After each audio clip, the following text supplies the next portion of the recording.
Desde criança, dizem meus pais que eu dizia: quando eu crescer, vou ser médico, para curar o Zeide.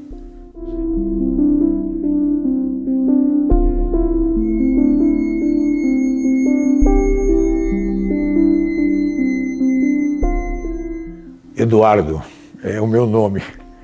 Quando me perguntam, é até curioso, porque ninguém me chama de Eduardo.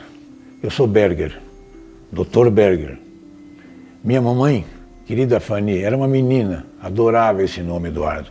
Me pôs esse nome. Aí me chamaram de Dudu, Edu, Dado, Dadinho. A Universidade de São Paulo me transformou em Dr. Berger. E o Eduardo? Quando alguém grita na rua, Eduardo, eu sequer respondo, eu acho que não devo ser eu. Então acho que o nome caracteriza muito pouco uma pessoa. Eu te conheço bem, tá vendo você que está me assistindo? Eu te conheço muito bem. Sei de todas as suas boas qualidades, conheço boa parte do seu currículo. Putz, esqueci teu nome, te ofendi, né? Pô, não lembra meu nome? Como se o nome próprio, caracterizasse alguma coisa da tua personalidade. Curioso, né? Me perguntam, por que você se tornou médico? Cara, eu não podia ver sangue. Eu não podia ver sangue, principalmente meu. Sangue dos outros até que eu aturava, mas um sangue meu, tirar sangue, eu era um cara impressionado.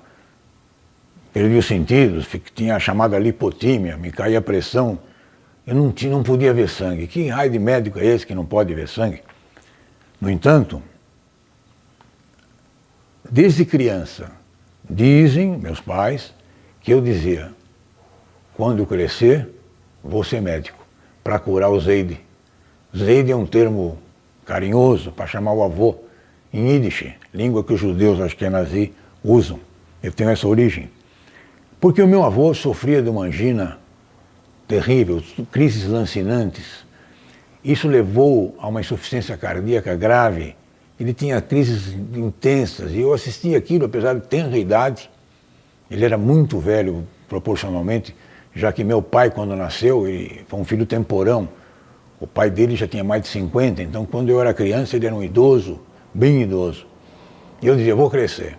Quando crescer, vou ser médico para curar meu avô, meu Zeide.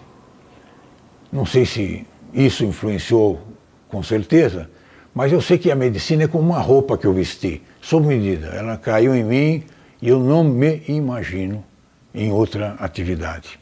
Era um bom aluno de matemática, de física, e não tão bom de biologia.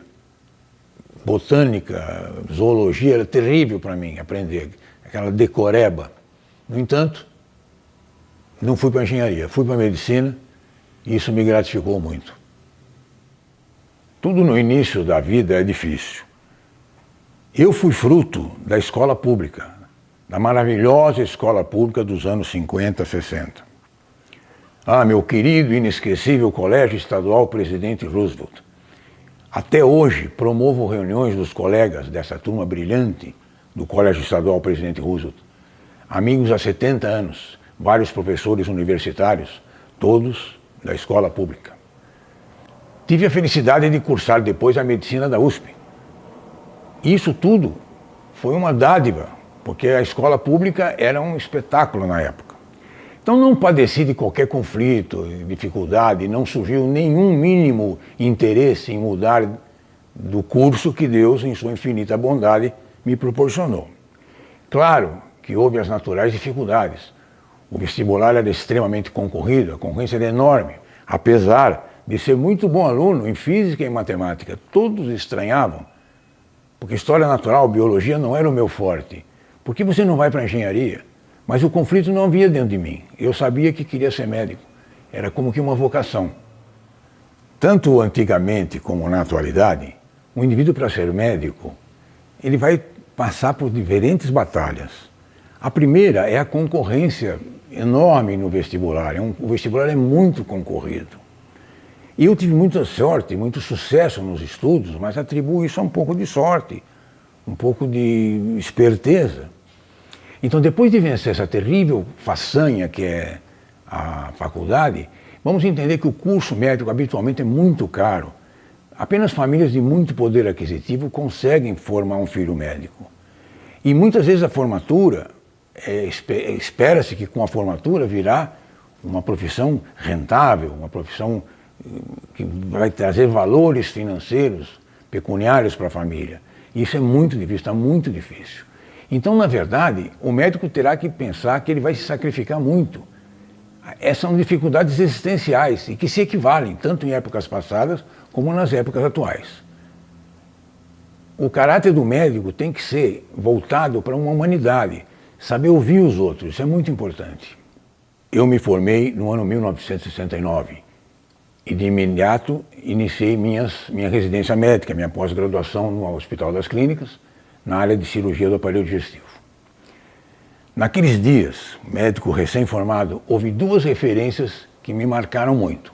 Uma foi no rádio, tocava uma música muito linda na época, 90 milhões em ação, para frente Brasil, salve a seleção. Bem a propósito da época que estamos vivendo agora, né? Uma outra referência da época foi de um professor, um mestre no pé do meu ouvido. Somos menos de 50 mil em todo o território nacional. Ser médico é um privilégio. Para poucos, honre o seu diploma. Na verdade, não éramos mais que 44 mil. Hoje o Brasil tem 210 milhões de habitantes, o que significa que a população dobrou e mais um pouco. E o número de médicos está em cerca de 650 mil. Multiplicou por 14 vezes o número de então. Então a pergunta, o que mudou? Para pior ou para melhor? Poderíamos dizer que esses números respondem enfaticamente essa pergunta. A proliferação desenfreada de faculdades, a abertura de escolas de baixo nível, o sucateamento do ensino médico trouxe uma deplorável piora na formação dos profissionais. Abrir uma faculdade sem que a mesma tenha a seu lado um hospital-escola, um hospital universitário, é um descalabro.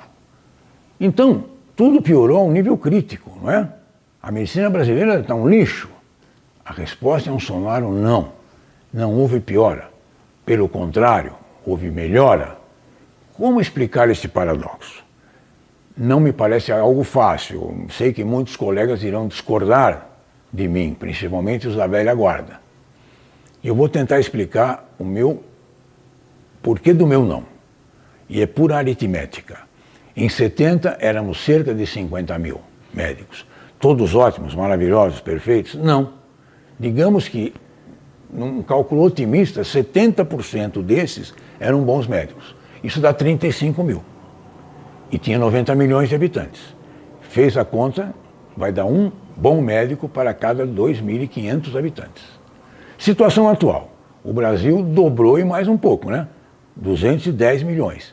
E temos 650 mil médicos. Uma conta rápida. Todos esses 650 mil que estão no Brasil, são péssimos, são mal formados, são o espelho do má qualidade de ensino?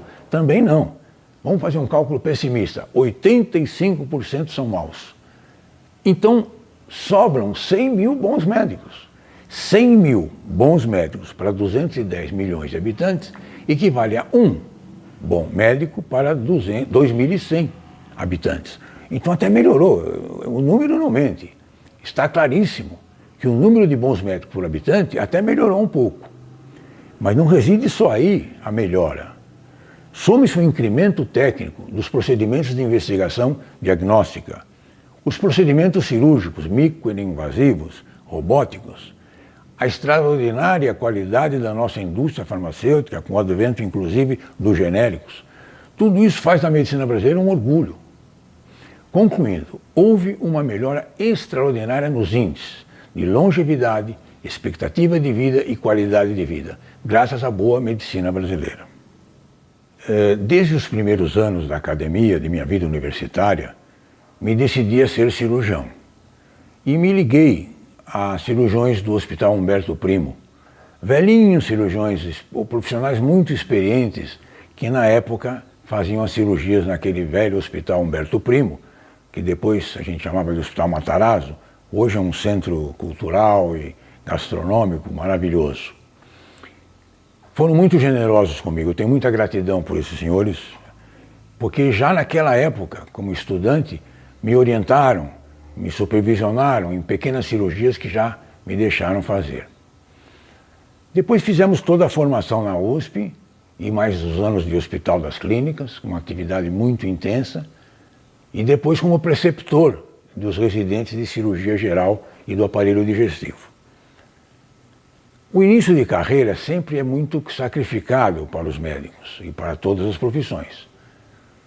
Trabalhar nos hospitais de periferia, muito trabalho, baixo padrão, má remuneração, e assim foi a minha vida nos primeiros anos. Me casei com 1 ano de formado, minha primogênita nasceu no meu 2º ano de formado. Tudo isso me trouxe muita alegria, porém dificultou a evolução de minha carreira universitária. Fui obrigado a abdicar de um convite irrecusável, trabalhar na equipe de transplante de fígado do Hospital das Clínicas. O transplante de fígado, àquela época, era feito em porcos, eram cirurgias experimentais. Não havia entre humanos ainda o transplante de fígado no Brasil. Mas o convite para ser assistente da cadeira e trabalhar na equipe de transplante, eu diria irrecusável, foi uma honra enorme que eu recebi, mas fui obrigado a dizer não. Foi terrível, tive que me desligar da universidade, saí de lá chorando, mas tive uma felicidade de logo assumir tarefas médicas no Hospital Gastroclínica, na Vila Clementino, hoje chama-se Hospital Edmundo Vasconcelos, que é o nome do meu chefe da época, meu professor. Eu fui levado para esse hospital pelo próprio professor Edmundo Vasconcelos, esse que dá nome ao hospital. Tem esse nome desde 1990, quando da morte dele. O relacionamento com esse mestre daria outra entrevista como essa, seria uma coisa muito longa. Esse hospital é gerido pelos componentes do Conselho de Administração do Banco Bradesco. E nessa organização eu participei a vida toda, mais de 50 anos. Todas as atividades desse hospital têm a minha participação. Eu fui o primeiro plantonista da unidade de terapia intensiva. Eu criei, junto com outros colegas, o programa de residência médica, credenciamos no Ministério da Educação. Enfim, tudo isso foi muito gratificante e ao longo desses 50 anos que lá trabalhei, 53, formei cerca de 180 cirurgiões, muitos deles passando a fazer parte da minha própria equipe. Enfim, ir para o Hospital Edmundo Vasconcelos e conseguir trabalhar em ensino e pesquisa, que é uma das obrigações estatutárias do hospital, e formar a equipe e trabalhar com jovens médicos recém-formados, foi como que um lenitivo para a dor que eu senti de sair da universidade. Eu sempre fui um entusiasmado pela minha profissão. Eu não podia me imaginar não trabalhando com isso. Operar, um dia que eu passasse sem operar, eu tinha crise de abstinência. Mas o que aconteceu? Eu guardei meu bisturi na caixinha da posteridade. Tranquei e perdi a chave. Isso foi no ano 2023, ao completar 79 anos, 78 e meio. Era chegada a hora. Devo ter atendido cerca de 100 mil pacientes na minha vida. Devo ter operado em torno de 9 ou 10 mil. Formei uma equipe de escola, boa parte dela formada por ex-residentes, médicos que vieram recém-formados, treinaram comigo e ficaram na equipe. Era chegada a hora, como eu lhes falei. E por que era chegada a hora? Tinha várias razões para isso. Primeiro, que eu já estava com idade provecta. Segundo, mais importante, talvez, que os meus assistentes, as pessoas que trabalhavam comigo, já haviam me superado. Esse é o grande legado que eu deixei. Uma equipe, tenho 10 profissionais, praticamente todos eles formados comigo, deram os primeiros passos comigo. Aí me perguntam, que conselho que você dá para os jovens? Não sei se os jovens de hoje têm ouvidos atentos para ouvir conselhos, mas vamos tentar. Não deixe de ter esperança, meu jovem, em atingir seu objetivo. Desde que haja dentro de você uma certeza absoluta. Esta é sua vocação. Se você não tiver essa vocação, por mais que você treine, por mais que você estude, você nunca vai atingir o ideal de ser um médico respeitável.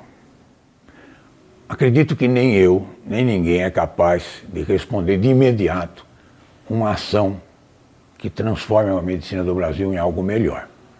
Houve uma mudança significativa, recentemente, com a criação do ENAMED, é o Exame Nacional de Avaliação da Formação Médica. Foi recém-criado, algo semelhante ao exame de ordem da OAB. Esse foi um primeiro passo. Outro passo fundamental que deve ser aplicado é uma mudança na política estatal. Que se abram novas escolas médicas, tudo bem, vamos dar mais oportunidade, mas que não seja permitida a abertura de uma escola médica que não tenha um hospital-escola, um hospital universitário ao seu lado. Hoje o Brasil forma 50 mil médicos por ano. Era o número total dos médicos quando eu me formei. Então um país formar 50 mil médicos por ano é absolutamente impossível. Hoje há cursos médicos, inclusive à distância, telecursos de medicina, é um absurdo, isso não pode acontecer. Ao futuro, eu diria para vocês que o futuro já chegou na medicina. Hoje em dia, o indivíduo vai para um hospital. Para morrer, ele precisa fazer muita força. Claro que isso é uma brincadeira, isso não estou falando sério. São tamanhas as armas que temos hoje para enfrentar a morte, que por vezes até os médicos têm exagerado no afã de manter o paciente vivo. A medicina cresceu nos últimos 50 anos mais do que em toda a sua história. São muitos os exemplos, mas talvez o mais eloquente foi o desenvolvimento da oncologia clínica. Nós, cirurgiões, perdemos o protagonismo. Na maioria dos casos, os pacientes com câncer são tratados clinicamente antes de serem submetidos aos procedimentos cirúrgicos. Isso trouxe enormes benefícios. Muito provavelmente, isto ficará cada vez mais evidente. As cirurgias tendem a ser cada vez menos necessárias e menos mutilantes. O tratamento clínico do câncer é o nosso futuro, coisa que seria inimaginável em tempos passados. Eu não sei se será no ano 2050 ou 2080, mas a medicina caminha para isso, em que se tomará remédios para se curar um câncer e o cirurgião vai ter que aposentar o bisturi. Temos que ter bastante cuidado quando se fala em prevenção. Prevenção é uma coisa que tem que ser bem entendida. Hoje existem estudos genéticos, cromossômicos, que podem identificar num recém-nascido, um determinado gene, um determinado cromossomo que diz: este cidadão terá um câncer de próstata. Ele tem horas de vida, poucos dias de vida, mas ele vai ter câncer de próstata. Vamos retirar a próstata dele? Parece piada, parece um joke, mas não é. Não faz o menor sentido. Então, a prevenção, às vezes, ela assume proporções que extrapolam a ética, a lógica, a bioética. Bioética é um ramo atual da medicina que tem sido muito estudado.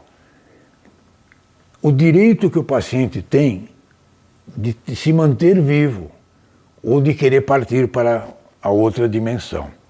Se nós pegarmos a história da humanidade, na Idade Média, a expectativa de vida era não mais que 30 e poucos anos, 40 anos. Hoje, num país de terceiro mundo como o Brasil, já passa dos 75.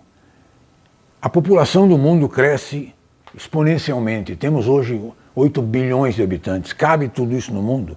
Tem água para toda essa gente?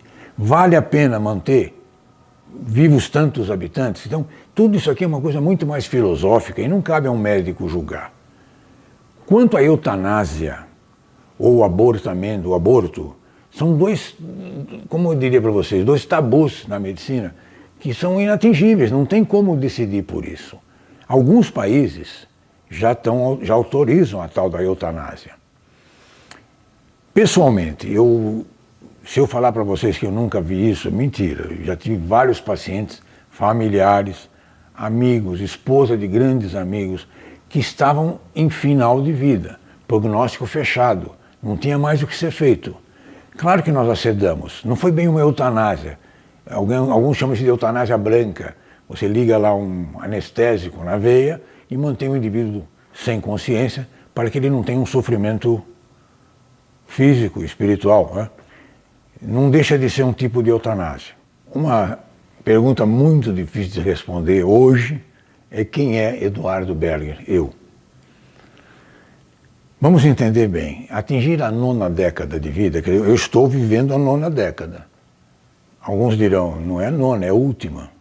Porque atingir a 10ª década é uma raridade, não é? 82 anos. Tem um cara que eu conheço da televisão, chama Roberto Carlos. Ele dizia, quero ter 1 milhão de amigos. Ele quer ter, eu tenho. É inacreditável o número de amigos que eu fiz na minha vida. Do ginásio, do colégio, da universidade, do prédio, da academia, do hospital, os colegas de trabalho. É um grupo muito, muito grande de gente, de amigos, e esse é um grande legado. Existem estudos que o que traz mais longevidade é ter amigos. Eu tenho muitos amigos. Pretensões para o futuro, um cara com 82 anos, gente, desculpe, talvez alguns iluminados tenham, prevendo quando tiverem 112, 140 ou 200 anos, como alguns colegas aí pretendem que a raça humana sobreviva. Eu não penso assim. O mundo, as pessoas, a humanidade, melhor dizendo, precisa de água, precisa de ar. Não há água, não há ar, não há espaço suficiente para a multidão que haverá em nossa Terra se a longevidade se tornar dentro dessa escalada que vem. Hoje somos 8 bilhões, acho que já passou disso, né? 8 e larai, no mundo.